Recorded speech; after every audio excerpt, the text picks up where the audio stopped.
नमस्कार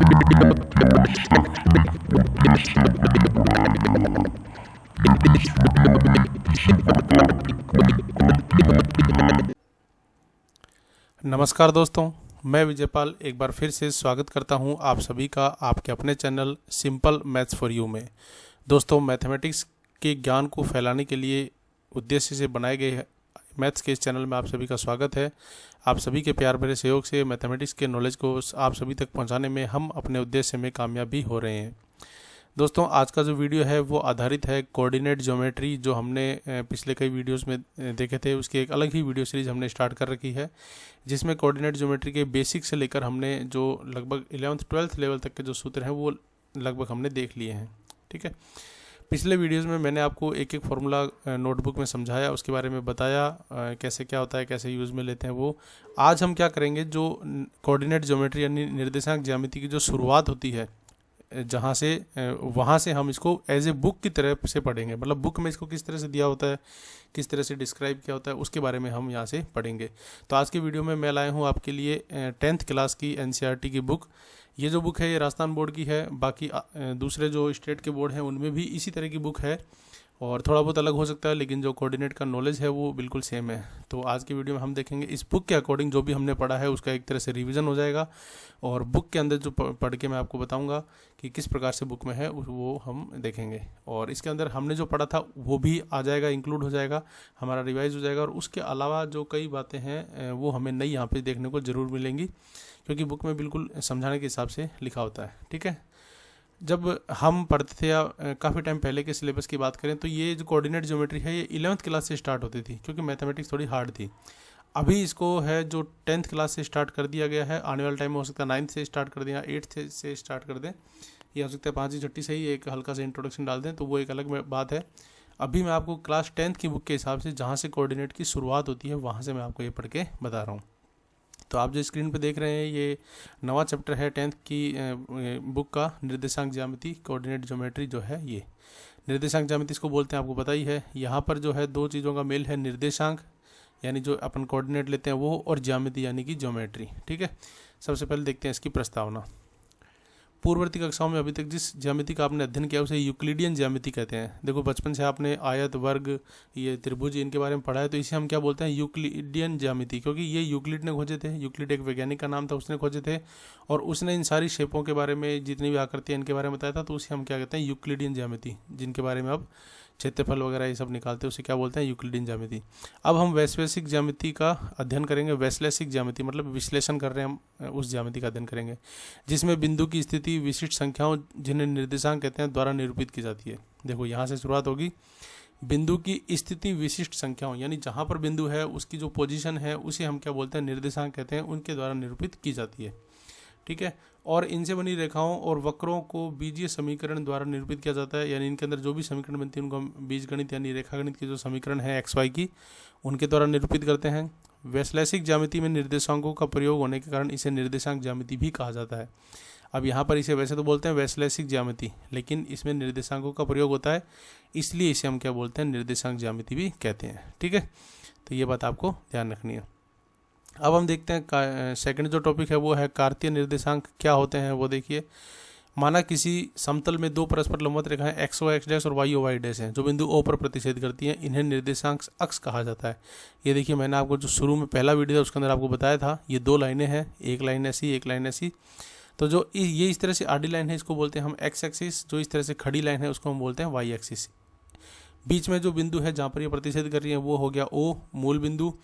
O के right side में है उसे हम पॉजिटिव X बोलते हैं, और जो लेफ्ट साइड में उसे हम नेगेटिव X बोलते हैं। तो जो पॉजिटिव X है उसको हमने X से डिनोट किया, जो नेगेटिव X है उसको हमने X' से डिनोट किया। ऊपर की तरफ होता है पॉजिटिव Y, नीचे की तरफ होता है नेगेटिव Y। तो जो ऊपर की तरफ है उसे हमने Y से डिनोट किया, और जो नीचे की तरफ है उसे हमने Y' से डिनोट किया। ठीक है, यहाँ पर एक पॉइंट हमने लिया P। ये देखिए, जो P बिंदु माना हुआ है इसके ब्रैकेट में लिखा हुआ है X और Y, यानी P बिंदु को डिनोट करने के लिए आपके पास दो संख्याएं, दो कोऑर्डिनेट्स होंगे जिन्हें हम X और Y बोलेंगे। ठीक है, X बताएगा X एक्सिस पे पोजीशन और Y बताएगा Y एक्सिस पे पोजीशन। ठीक है, यहाँ पर ये देखिए X लिखा हुआ है, यहाँ पर Y लिखा हुआ है, यानी ये जो दूरी है X एक्सिस पे वो बताएगी इसकी X का मान, और ये जो है Y पे ये बताएगी इसका Y का मान। जो X है उसे हम भुज भी बोलते हैं, हिंदी की बात करूँ तो हिंदी में जो x होता है उसे हम क्या बोलते हैं, भुज, और जो y होता है उसे हम क्या बोलते हैं, कोटि। तो इस प्रकार से ये कार्टेशियन प्लेन है या कार्टेशियन समतल है, इसको आप बोल सकते हो। ठीक है, अब ऊपर देखिए परिभाषा में क्या लिखा हुआ है, जिसे हम O को मूल बिंदु कहते हैं, ये बीच में जो O है ये मूल बिंदु है, ओरिजिन पॉइंट। एक्स ओ एक्स डैश और वाई ओ वाई डैश परस्पर लंबवत है, यानी ये जो एक्स एक्सिस है ये और ये जो वाई एक्सिस है ये परस्पर क्या है, आपस में लंबवत, बिल्कुल 90 डिग्री के कोण पे। एक्स ओ एक्स डैश और वाई ओ वाई डैश को समकोणिक अक्ष या आयतीय निर्देशांक अक्ष भी कहा जाता है। इसको आप क्या बोल सकते हो, समकोणिक अक्ष बोल सकते हो या रेक्टेंगुलर एक्सिस भी बोल सकते हो। ठीक है, अब चलते हैं नेक्स्ट।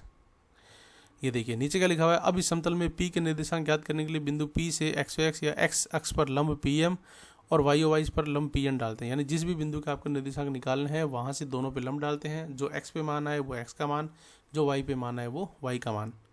दो कोऑर्डिनेट होते हैं, क्योंकि हम जो पढ़ रहे हैं वो भी 2D कोऑर्डिनेट पढ़ रहे हैं। 2D में 2 कोऑर्डिनेट होंगे, जब हम 3D पढ़ेंगे तो उसमें 3 कोऑर्डिनेट होंगे। बिंदु P का x निर्देशांक या भुज M से P की दिश दूरी MPy, ये पूरा इसमें दे रखा है। अब यहाँ पे देखो निर्देशांक को कोटि या ऑर्डिनेट कहलाती है, मतलब जो x हमारा होता है उसे हम क्या बोलते हैं, भुज बोलते हैं, इंग्लिश में बोलते हैं एब्सिस का या एप्सी का आप बोल सकते हो। और जो y होता है उसे हम क्या बोलते हैं, ऑर्डिनेट या कोटि बोलते हैं। आप सिंपल x वैल्यू और y वैल्यू भी बोल सकते हो। बिंदु जिसका भुज x और कोटि y होती है उसे हम बिंदु xy या अर्थात PXY कहलाता है। मतलब उस बिंदु को जो निर्देशांक है उसे हम कैसे लिखेंगे, इस तरह से लिखेंगे हम XY में, यानी x, y, और इस तरह से उसको ब्रैकेट में, छोटे ब्रैकेट में हम उसको बंद करके बिंदु की तरह लिखेंगे। यानी दोनों कोऑर्डिनेट हमेशा क्या होंगे, एक साथ आएंगे। पहले x की वैल्यू आएगी, फिर y की वैल्यू आएगी, और उसको हम ब्रैकेट में बंद करेंगे, तब वो एक पॉइंट हमारा जो है वो बनेगा कोऑर्डिनेट पे। ठीक है, अर्थात PXY कहलाता है। यानी XY है उसके आगे P लिख दिया, P इस बिंदु का नाम है और अंदर x और y कोऑर्डिनेट है। समझाने के लिए या मानने के लिए हम XY मानेंगे, लेकिन जब पॉइंट की वास्तव में वैल्यू होगी तो यहाँ पर कोई ना कोई वैल्यू होगी, प्लस की, माइनस की, रूट की, कोई भी वैल्यू हो सकती है। ठीक है, बिंदु के निर्देशांक सदैव क्रमित युग्म यानी XY के रूप में निरूपित किए जाते हैं। अब यहाँ पर देखिए क्रमित युग्म, ये बहुत इंपॉर्टेंट चीज़ है, आपको बार बार काम आएगी। क्रमित का मतलब होता है क्रम, यहाँ पर क्रम का महत्व है, यानी x हमेशा पहले आएगा, y हमेशा बाद आएगा। इंग्लिश में इसे बोलते हैं ऑर्डर्ड पेयर। ऑर्डर होना बहुत जरूरी है, पहले हमेशा x आएगा, बाद में हमेशा y आएगा। और युग्म का मतलब होता है जोड़ा यानी पेयर, ये दो संख्याओं का एक पेयर है। अगर हम 3D जियोमेट्री पढ़ेंगे तो उसमें 3 का पेयर आएगा, यहाँ पे हम 2D पढ़ रहे हैं तो 2 का पेयर है। अर्थात बिंदु के निर्देशांक लिखते समय x निर्देशांक पहले और y के निर्देशांक बाद में लिखते हैं। इन्हें अल्प विराम यानी कोमा से अलग करके छोटे कोष्टक में लिखते हैं। ये इसका लिखने का तरीका है।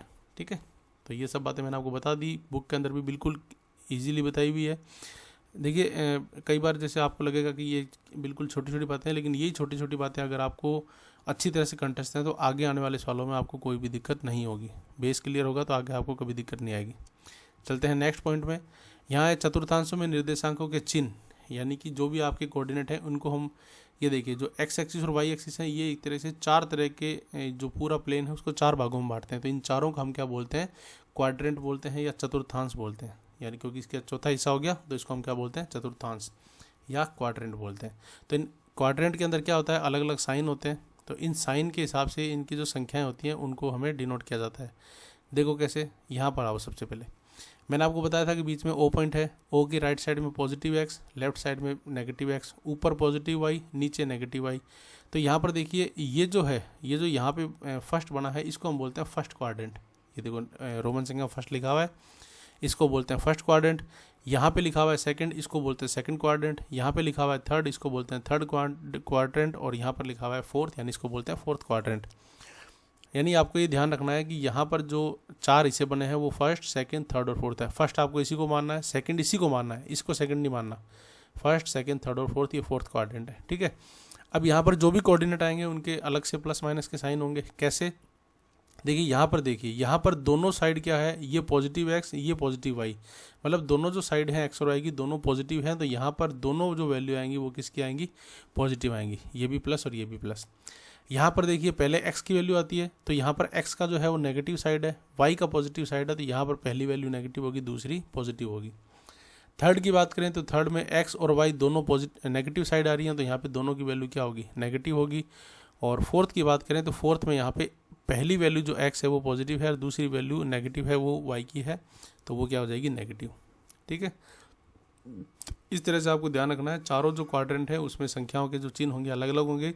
फर्स्ट में दोनों पॉजिटिव, सेकंड में first negative second positive, third में दोनों नेगेटिव और फोर्थ में पहला पॉजिटिव दूसरा नेगेटिव।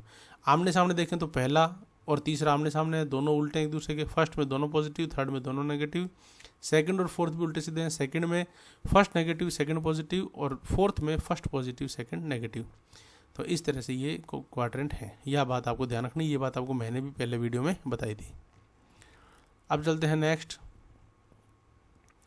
अब यहाँ पर देखिए, यदि समतल में किसी बिंदु P के निर्देशांक x y हों तो यहाँ पे वही बात को भाषा में बता रखी है। यदि प्रथम चतुर्थांश में है तो x भी ग्रेटर देन 0 का, y भी ग्रेटर देन 0 का, मतलब दोनों पॉजिटिव।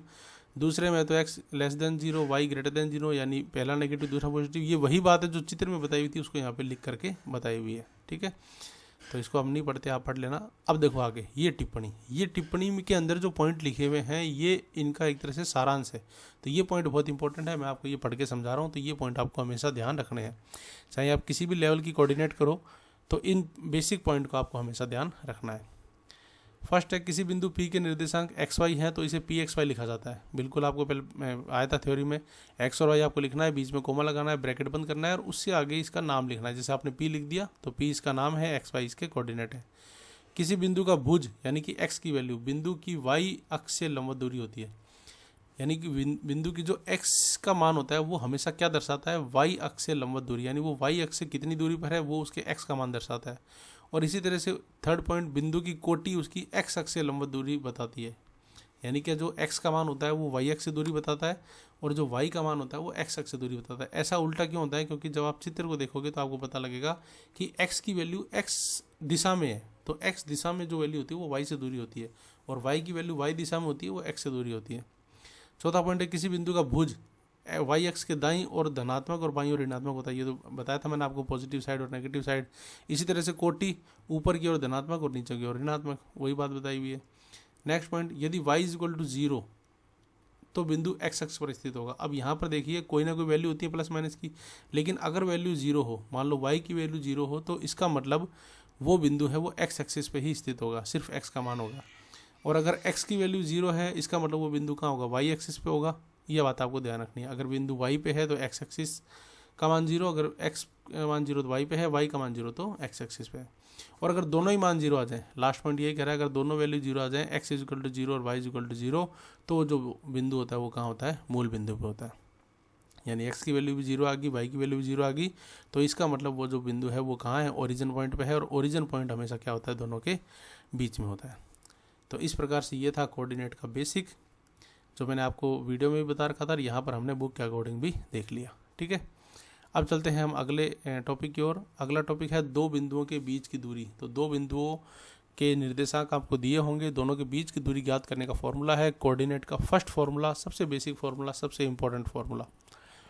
फटाफट से इसको देख लेते हैं। माना, अब देखो ये तो आपको पूरा समझा रखा है, इतना सारा आपको देखने की जरूरत नहीं है। अगर आप देखते हो तो आपका नॉलेज बढ़ेगा बेशक, लेकिन इतना सारा देखने की आपको कोई रिक्वायरमेंट नहीं है। आप चाहो तो बुक से पढ़ लेना, मैं आपको शॉर्ट में एक बार ये समझा देता हूँ। ये देखिए, इस चित्र को देखिए, यहाँ पर हमने क्या किया, ये x एक्सिस और y एक्सिस, ठीक है, बीच में कोऑर्डिनेट O। यहाँ पर हम सिर्फ फर्स्ट क्वाड्रेंट को देख रहे हैं, बाकी हमने छोटे छोटे बनाए हैं। फर्स्ट क्वाड्रेंट में हमने दो पॉइंट माने, एक पॉइंट P मान लिया, एक पॉइंट Q मान लिया। ये रहा पॉइंट P और ये रहा पॉइंट Q। ठीक है, पॉइंट P की जो कोऑर्डिनेट है वो x1 y1 मान लिए, पॉइंट Q के जो कोऑर्डिनेट है वो x2 y2 मान लिए। अब यहाँ पे क्या होगा, यहाँ से आप लम्ब डालो, एक तो ये आपने लम्ब डाल दिया, ठीक है, एक ये लम्ब डालोगे, यानी ये y की वैल्यू, ये x की वैल्यू, इसी तरह से ये y की वैल्यू और ये x की वैल्यू। अब आपको निकालनी क्या है, आपको निकालनी है सूत्र के हिसाब से इन दोनों के बीच का फॉर्मूला, इन दोनों के बीच का डिस्टेंस का फॉर्मूला। तो यहाँ पर आप क्या करो, देखो ये जितनी लाइन है उतनी कितनी बराबर आपने यहाँ से खींच दी, तो ये लाइन भी उतनी बराबर हो जाएगी। ठीक है, और यहाँ से आपने इसको हटा दिया, तो ये जो नीचे का जो बन रहा है स्क्वायर, इसको आप हटा दो। तो इसको जब आप हटाओगे तो ऊपर ये क्या बनेगा, ये ऊपर बनेगा एक ट्रायंगल, और ये ट्रायंगल बनेगा समकोण त्रिभुज, यानी कि समकोण त्रिभुज को क्या बोलेंगे, 90 डिग्री एंगल, यानी राइट एंगल ट्रायंगल। ठीक है, और यहाँ पर आपको क्या फाइंड करना है, PQ फाइंड करना है। तो PQ क्या है, यहाँ पे ये बन रहा है हाइपोटेनियस, यानी कि कर्ण।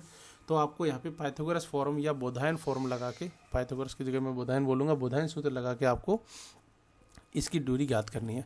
अब यहाँ पर ये जो लंब परपेंडिकुलर और बेस हैं, लंब और जो आधार हैं, वो आपको यहाँ पर बिल्कुल दे रखे हैं x2 माइनस x1, क्योंकि यहाँ पर देखिए ये दूरी जो है x2 है, ये दूरी x1 है, तो ये x2 माइनस x1 हो जाएगी, ये दूरी y2 माइनस y1 हो जाएगी। तो इसके अंदर पाइथागोरस प्रमेय लगा के और इस सूत्र को निकाला गया है। तो जब इसको पाइथागोरस प्रमेय लगा के सूत्र निकाला तो ये हमारे पास डिस्टेंस का फॉर्मूला आ गया।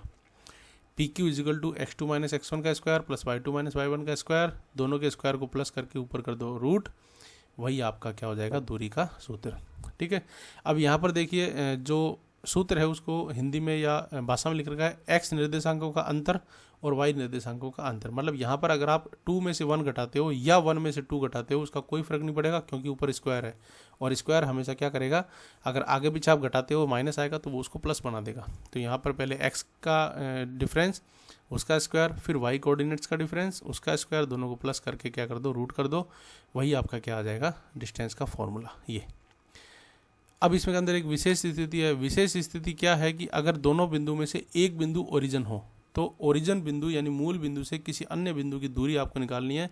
तो यहाँ पर इन दोनों में से एक की वैल्यू क्या हो जाएगी, 0, और दूसरे को सिंपल हम x मान लेंगे। यहाँ पर भी एक की वैल्यू 0 हो जाएगी, दूसरे को x मान लेंगे। तो ये फॉर्मूला कन्वर्ट होकर इस तरह का हो जाएगा, यानी मूल बिंदु से दूरी OP is equal to x² plus y² का रूट। ये विशेष स्थिति है। यानी अगर मूल बिंदु से दूरी निकालनी है तो एक बिंदु तो 0 हो ही गया, उसको आपको लेस करने का कोई दिक्कत नहीं है। ये फिर है दृष्टांतीय उदाहरण। ये उदाहरण आप करके देख सकते हो। जैसे ही ये टॉपिक कवर होगा मैं ये सारे उदाहरण आपको, इनमें से कुछ उदाहरण, देखो सारे तो कराने पॉसिबल नहीं होंगे, लेकिन कुछ उदाहरण मैं आपको बोर्ड पे जरूर कराऊंगा, इंपॉर्टेंट। उसके अलावा अगर आपको किसी सवाल में डाउट है तो आप कमेंट बॉक्स में करके आप या तो बुक का रेफरेंस दे सकते हैं या आप क्वेश्चन को टाइप करके उसकी फ़ोटो खींच के हमें मेल कर सकते हैं, तो आपको उसका सोल्यूशन मैं दे दूंगा। तो आज के वीडियो में इतना ही। आज के वीडियो में हमने कोऑर्डिनेट को जो हमारा